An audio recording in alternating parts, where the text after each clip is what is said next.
I've always been one of those leaders that enjoys co-creating a future possibility with the team.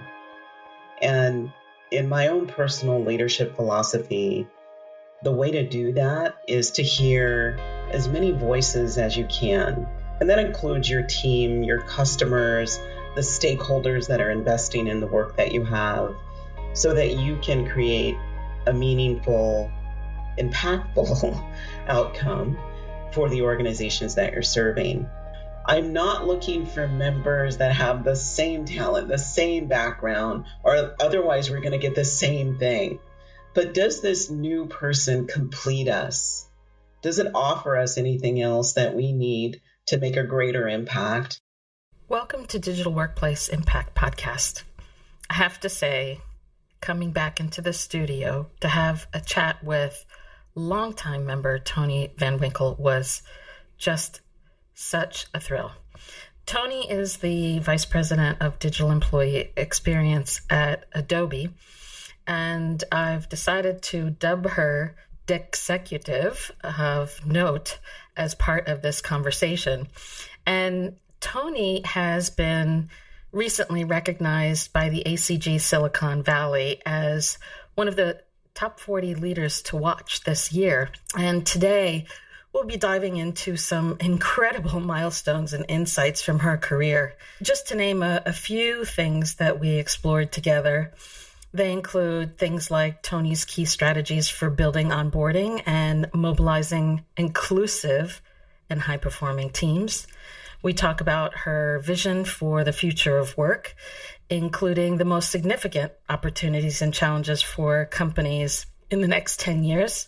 And finally, I asked her to take that forward and impart some valuable advice to help fellow digital workplace leaders and their teams in their paths towards the future of work. And so I hope you'll stay tuned for what I would think you'll come to see as an engaging, inspiring, and enlightening episode featuring Toni Vanwinkle. This is Nancy Goebel, Chief Executive at DWG, and your host. As always, Digital Workplace Impact is brought to you by Digital Workplace Group.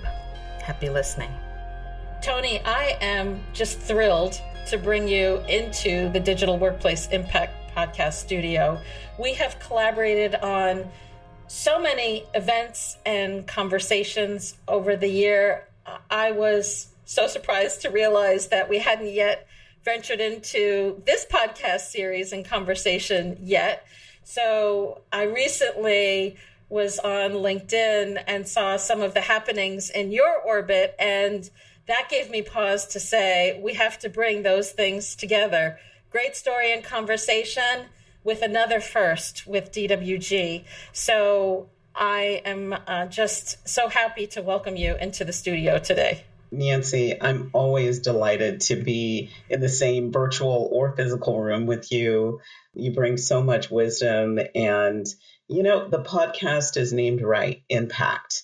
I think that's what you and the organization do, and it's just a pleasure to be here and talk about these happenings. I'm wondering what happenings you're going to ask me about.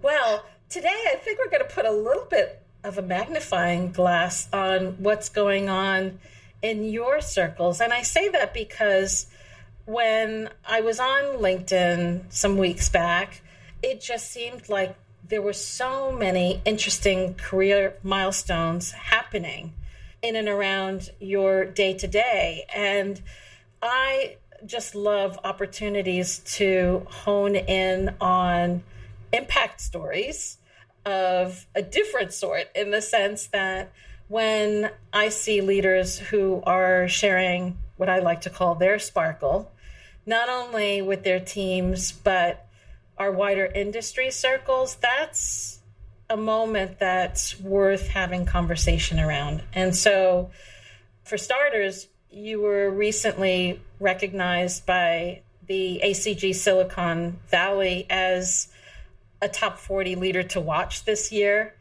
And within that, they gave a call out to the fact that you're a visionary leader, both in terms of advancing the careers of others and innovation. And so I take that data point and the fact that you recently had a visit to the White House, and I'm thinking, this is quite a powerful opening for a conversation. And of course, your visit to the White House was tied to a commemoration for Juneteenth. Maybe we can start there, because I'm really intrigued, just given the world that we're in and the timing with elections. How did this visit come about? And of course, how do you prepare for something like that? Yeah, it's fascinating. I think I even wrote this in my post, which was titled "You're Invited."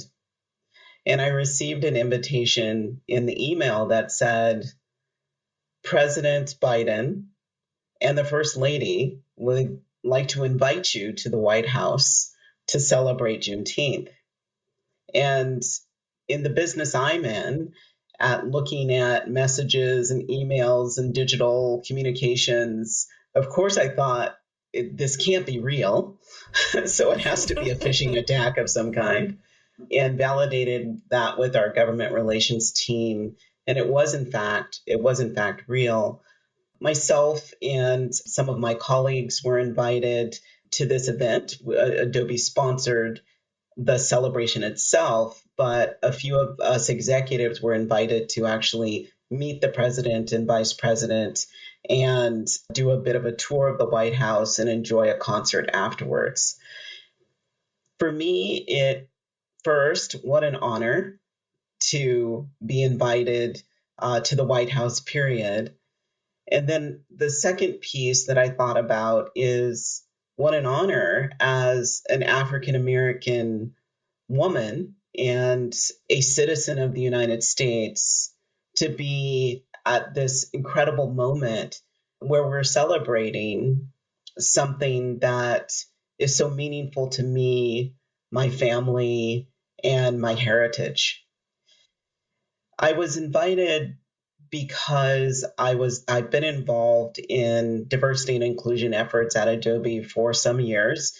As you know, Nancy, I founded the Black Employee Network almost a decade ago and helped to found the Asian Employee Network and OLA and many other diversity initiatives, so that first people could be seen and heard in the organization, but also so that we could have an organization that reflects the customers that we serve out in the public. After the death of George Floyd, Adobe leaned forward into making sure that our commitment to diversity, equity, and inclusion was very meaningful. And that meant to be involved in moments that mattered culturally to the population of our employees, but also moments that mattered to moving forward with all of these activities, including investing in pipelines, HBCUs, Hispanic serving institutions, making sure that our products and our communities were infused with diversity investments and so on and so forth. So a lot of that at a personal level, being on the South Lawn to celebrate this, I know that there was a time in history where African Americans were never invited to celebrate anything at the White House. In fact, outside of being very select few that could serve in the White House, the imagination of being invited to a party was profound to me. And so that was remarkable. And it was even more profound to look up on that stage and see a woman, an African American and South Indian woman, who was or is the Vice President of the United States. I mean, my goodness, the fabric was looking very different to me and reflective of the contributions of so many. And so, it was super profound for me. Well, I can only capture a fraction of what that experience must have been like for you in the moment. I just know that when I saw you share the experience that you'd had, it stirred me at a very profound level as someone who is born from a family from the Caribbean and comes from a multiracial background herself. And over the years have seen many women from Haiti who have come to the States or Europe or even Canada to be educated and have made their mark in the US in very key leadership roles. And so when, I see other living examples, not only does it inspire me to engage in conversation, but it also prompts me to look for other living examples, so we can gather support from each other, inspiration from each other, learn from each other. And so I see this as part of that important responsibility, sitting in a chair as I do, as a podcast host, to be able to do exactly what we're doing today and to continue building on that for a lifetime. For me, it's a moment to appreciate your courage and your leadership, but also to share in some of your own learnings, because yes, you're doing these amazing things at an enterprise level, but I tend to see in the day-to-day more of what you do with your immediate team, which is no less significant. I think about leadership at so many different levels, and I know part of what our audience would want to hear is how you think about hiring and team building from within your own organization and how that radiates out to the wider enterprise and our industry, of course. I've always been one of those leaders that enjoys co-creating a future possibility with the team. And in my own personal leadership philosophy, the way to do that is to hear as many voices as you can. And that includes your team, your customers, the stakeholders that are investing in the work that you have, so that you can create a meaningful, impactful outcome for the organizations that you're serving. So first, one has to have a diverse team in order to hear diverse voices. And so I think that starts with a couple of things.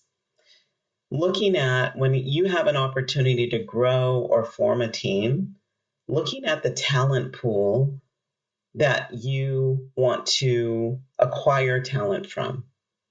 And I know Adobe as an organization, we had to examine this ourselves. In very early days, we were recruiting from, Stanford's, MIT's, very noble organizations to recruit from as a software company. And in days of late, we've said, can we open the aperture of that and look at other sources of talent? And I certainly think about doing that myself. One is not everyone in my organization has to be a programmer. I need strategists. I need communicators. I need people who can execute, that have project and program management. I need organizational change managers. And suddenly you start to open up this pool of talent and possibilities. And so that's just at the skill level. But what about my lived experience level? It is so rich that you come from a multicultural background, Nancy, because you can hear more of the spectrum of voices just from your own lived experience around your table as a child and growing up, maybe traveling to the Caribbean and to New York and other places up and down the East Coast and through the Americas and Europe and so on and so forth. Those lived experiences are enriching to coming out with better outcomes. The second piece of this is if you are able to have a talent pool that is inclusive, you can now start to interview and select members of your team. And I try to use a diverse interview panel in order to select talent, because we need to hear from people in collaboration and people from endpoint management and people from all those disciplines that I mentioned earlier, and what they view about this new potential candidate that is coming into our organization. So diverse panels are really a good practice. The question that I always ask my team as they think about this is, will this person thrive in our culture? Does this complete us? I'm not looking for members that have the same talent, the same background, or otherwise we're going to get the same thing. But does this new person complete us?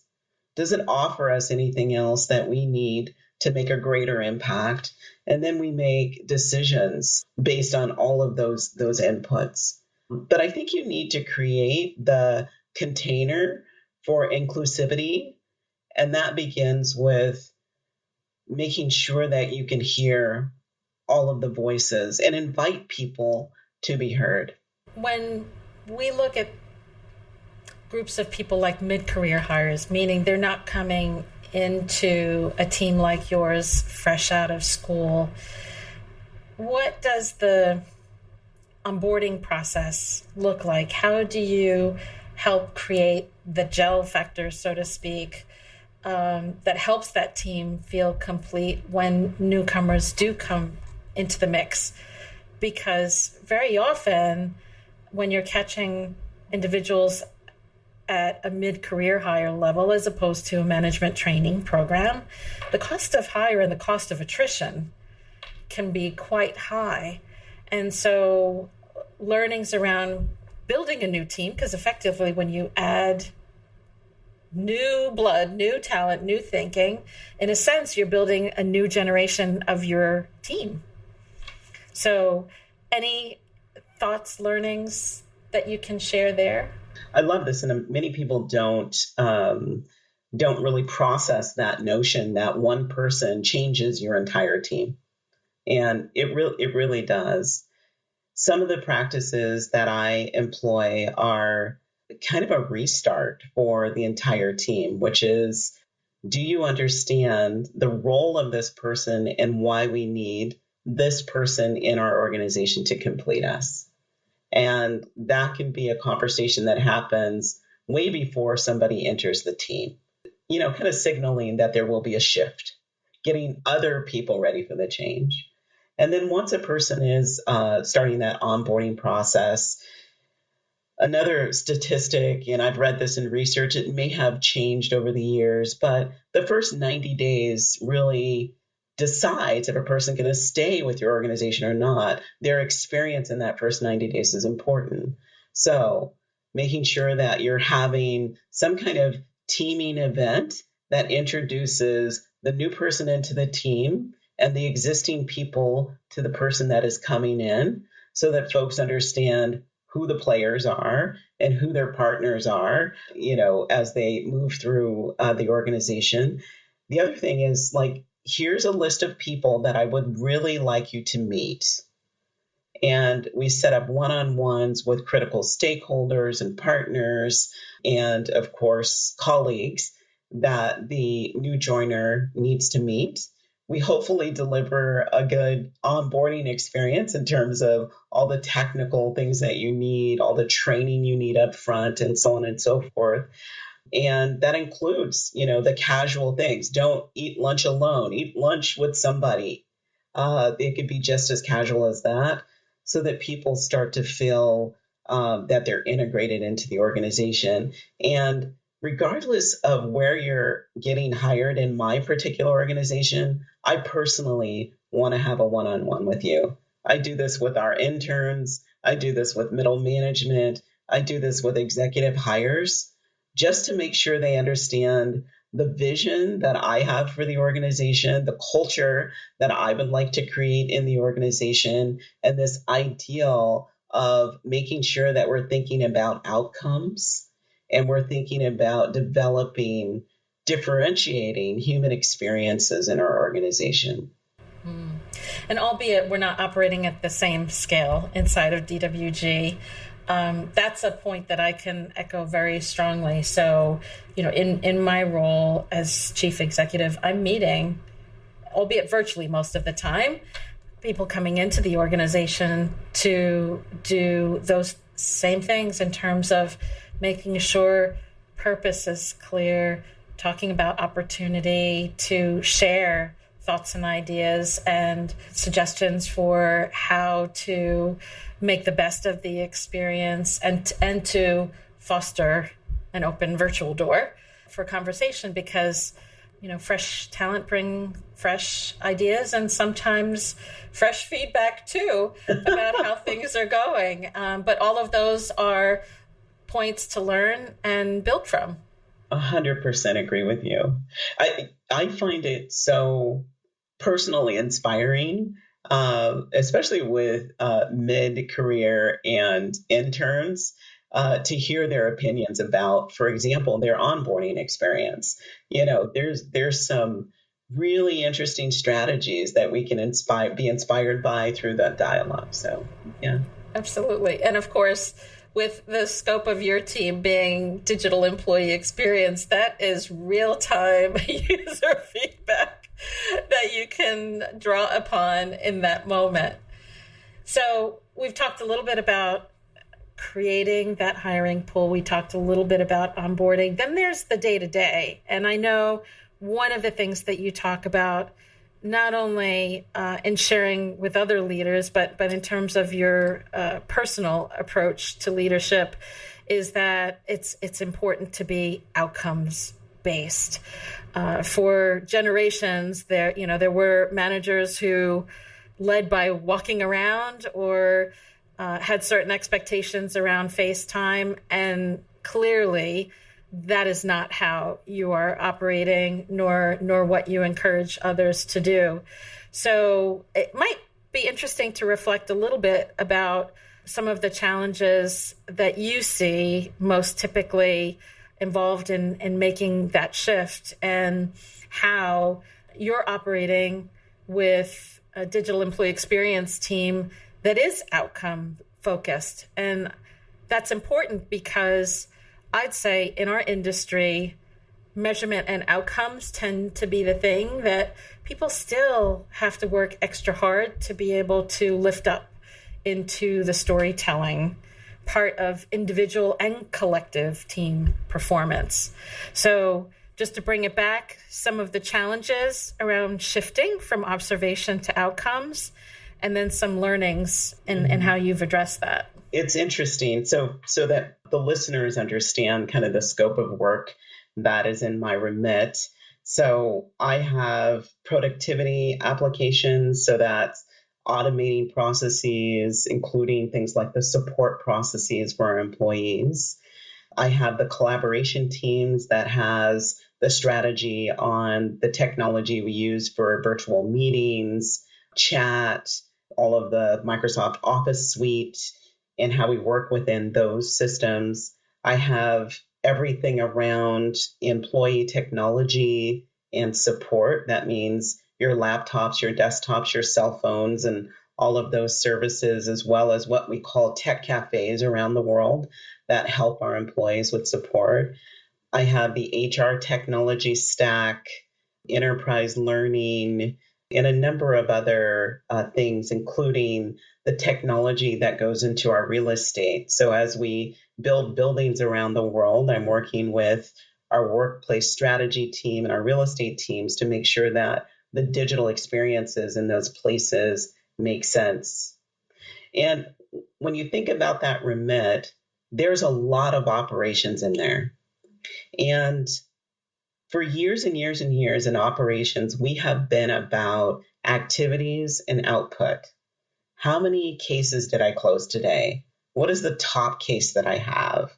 What is the number of employees per tech, and this type of thing? Those are the kinds of things that we measure. And those are very activity and kind of almost widget type of, if you think about the manufacturing environment where we used to count how many units did we make.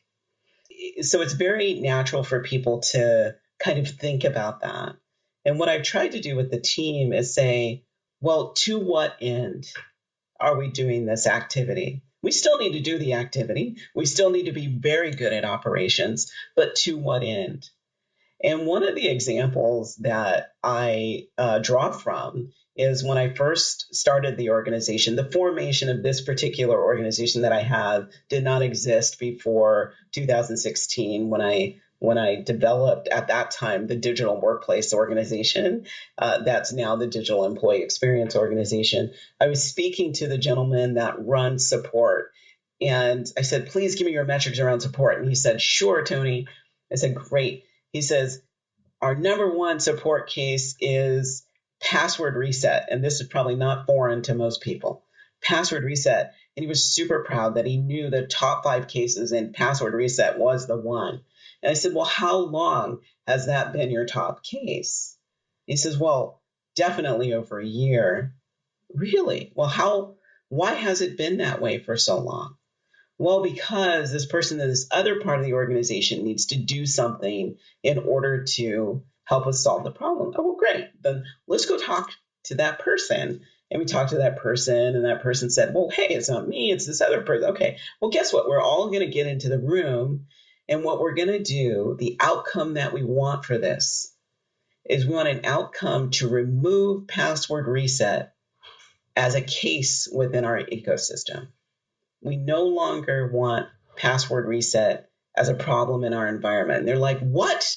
That cannot happen. Well, the problem is we were focused on an output called close the case really fast versus an outcome of removing cases from our problems from our ecosystem. And we eventually solved that problem, but it took a mindset shift to say, why do we have to have cases for password research, unwinding that?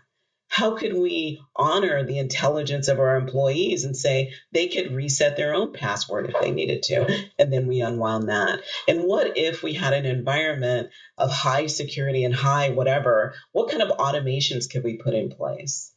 And after we had that dialogue, it was like, oh, that is the difference between output and outcome when solving a problem. And we now put on a hat of that. Like, are we driving activities or are we driving strategic operations that starts to say we need an outcome that is better for our employees? We need to honor the fact that people need, as much as possible, a frictionless environment for them to do their best work. And so those are some of the things. And so lessons. Let's do human-centered problem solving. Let's check ourselves and make sure that we are also measuring the outputs as well as the outcomes for a better experience. And then, cross-functional alignment and intention is priceless. There is no one that can do and move mountains like we do alone. You will always have to have a partner, even if it's within your own team. But cross-functional partnership moves mountains. Mm-hmm. And this explains in volumes the benefit when you have new team members coming in of this panel approach, because that's actually the first foray into building social capital for getting things done. Right.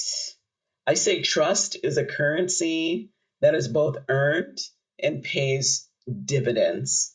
Also nestled in there is way of translating problems into solutions, and solutions are part of the realm of innovation. And when I think about my opening remarks, innovation was one of the areas that was spotlighted as part of how you do business inside of Adobe. And so I'd be remiss not to have a spotlight moment around that too. Yeah. Because nestled in this one outcome-driven example was a show of how you're developing talent and helping to open up thinking horizons to that solutions focus. What other approaches do you have to foster a culture of innovation inside of your team and others that are being touched day to day inside of Adobe? I think the first step in this, Nancy, is you have to have a willingness to be changed in any dialogue. So that curiosity to be changed. Now, I think about three particular mindset pivots that we did in my organization. One was we still have projects, but to think about products, that what we do is provide products and services to the organization. We don't just execute on projects that have just a clear start and end date. We have enduring services where the technology may change, but we have products and services that we're trying to create for the organization, deliver for the organization, and have them provide value. The second piece is to be human first versus technology first. Because technology first means that I have a hammer, where's the nail? And we start to solve the problem like from the wrong end versus who are the humans using this? What do the humans need? How could the technology empower the human to do their best work? So how do we shift that from technology first to human first? And then the third piece, which is all about that use case around password reset, which is how do we move from support, employee support in this case, to employee success, which is like a huge change. So that's a mindset. And then putting this into motion through all the things that we do. And so we have an initiative, just some initiatives that we have. We have Lab 82, which DWG has written about before, which is an innovation engine about the future of work, where we test things and we fail things and we pass things that may go into production. And the reason why Lab 82 is so important is based in a general philosophy from the founder of Adobe, which is great ideas come from everywhere in the company. So could we have this place where people come, they test out technology, and they say, this is wonderful, or they say, this is awful. And that helps me make decisions about what gets promoted to production. And it actually saves me millions of dollars to ask the question of the humans first versus being technology first. And we furthered Lab 82 by taking it out of the lab environment, and I call it Lab 82 in the wild, is like, let's bring Lab 82 to other places in the physical environment and maybe in the virtual environment. Especially after the pandemic, right? People work very differently. We have more remote workers. We are working in different ways. And even before the pandemic, as you know, and you and Paul know, I always talked about the digital nomad, people who work everywhere, coffee shops, airplanes, airports, etc. So we need to open up experimentation through all of those experiences. And so those are some of the things. Is first, we have to be changed. And I use design thinking as the method of problem solving, which is very human-centered. And this is all a very, an insightful share. And the fact that the lab has now moved into the wild, I love the way you've coined that as a way of framing it. I know that when others hear this part of the conversation, they will say, yes, but what happens to stability and security in the solutioning when you're working in the wild? Yeah. It's interesting. I think that the other initiative, and this one might be germane for your listeners today, is I'm the co-chair of AI at Adobe. And so we've started an initiative that is literally a movement to have all of our employees in the organization rethink the way that they work with the use of generative AI. Sounds a little disruptive, right? A movement, not a project, not a program, but a movement.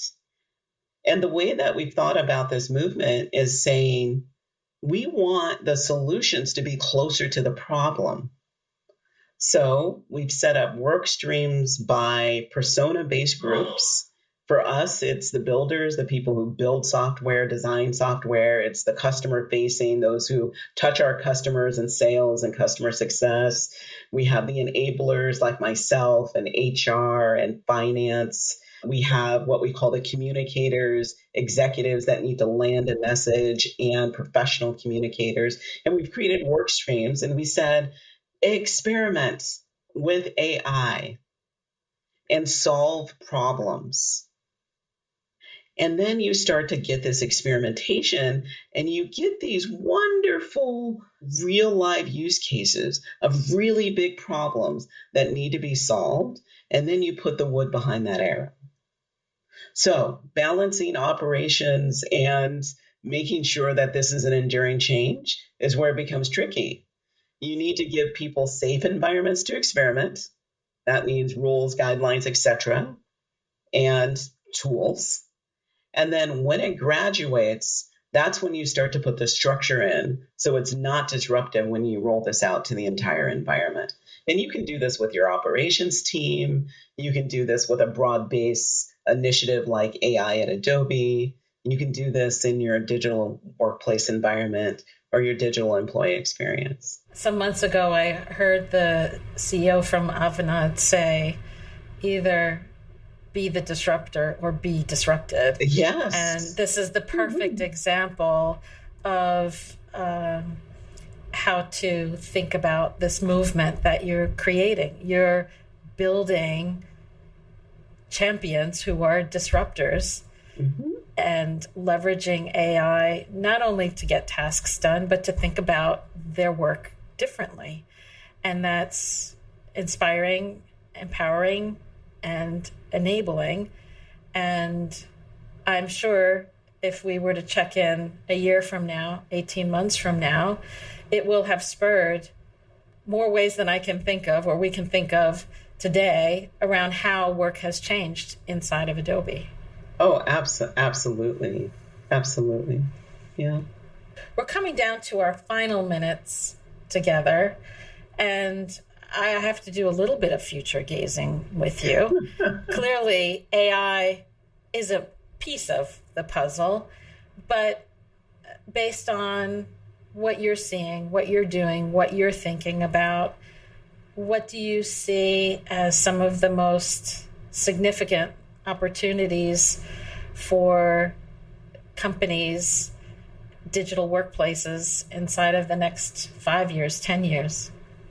Well, I'll start with AI and the AI revolution that's happening right now. And I believe that this is an opportunity for us all to step in this space and understand not only how your employees can experiment with the technology, but also make significant changes in the way that they approach their work. And it's particularly when you talk about, either Adobe's Acrobat Assistant or Microsoft Copilot or the various other types of generative AI solutions that are out there.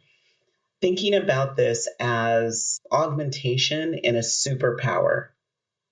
And Nancy, I'm a visual person. So I think about the movie Wakanda Forever and the wonderful scientist that creates her own suit. And that suit has telemetry in it, and it has, tools for her to beat her opponent. It has data and analytics and all the things in this suit. And this is what I believe generative AI is for us. And that's what's on the horizon. How can you create your superhero suit with generative AI to help propel your business forward? And, keep that in very practical senses. And I love this question about how do you disrupt while you operate? And that is going to be the challenge for people. So this is what I invite folks to do as they're disrupting themselves, we'll pull from the dialogue, as they're disrupting themselves, is bring strategic partners along with you. And what I mean by that is, for example, with AI at Adobe, we have privacy, we have security, we have ethics, we have technology, we have the business teams all working together to move the mountain on artificial intelligence together versus being a sequential line, right? I think that work environments should think about being more matrixed as they solve problems, because they may be able to use inclusive thinking to think differently, to think more holistically.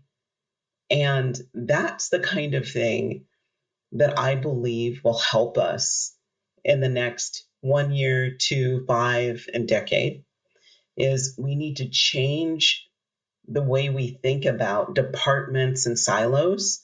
We need to break those down and create pods of innovation that are working on common problems that are relevant to your industry and organization to move it together faster.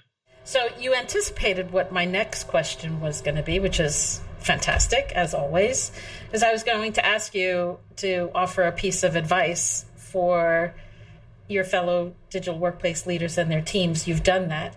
So bonus question is there anything you had hoped I would ask you and didn't? I guess the one question that I probably would have thought you would ask me is, Toni, what inspires you? Okay, so now of course you have to answer it. And it's such a complicated question for me. I am a naturally curious person, and I am inspired by the funniest things. It could be a movie. It could be one of my one-on-ones with an intern. It could be a walk in the park. But here's what I have to offer folks is find the thing that inspires you to think out of your box. Think out of your box and apply that, that inspiring thought to one of these innovative experiments and water it and see where it goes. I think that was the perfect way to tie this conversation together. Toni, thank you for stepping out of your day, and I can't wait for us to share this conversation with others and to create a ripple effect around inspiring others. Thank you so much, Toni. Nancy, thank you. It is always a pleasure.